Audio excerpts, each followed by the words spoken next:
Hi guys, so dati kasi kaming dalawa ni mama. Buntis pa lang siya, nasa tabi pa lang niya ako. Si mama nagkasakit daw, sabi. Nagkasakit siya guys, nagkasakit. Tapos, nag-help kami each other.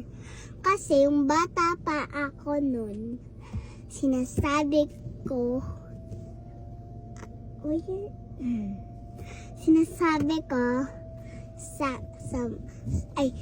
naiisip, sa loob kasi, minsan nagpe-pray ako dun kasi nagpe-pray kami mabuhay pa kami.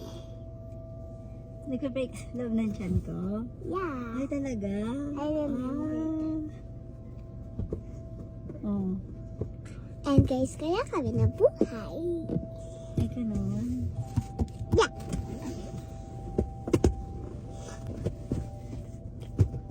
Ayun lang guys, bye.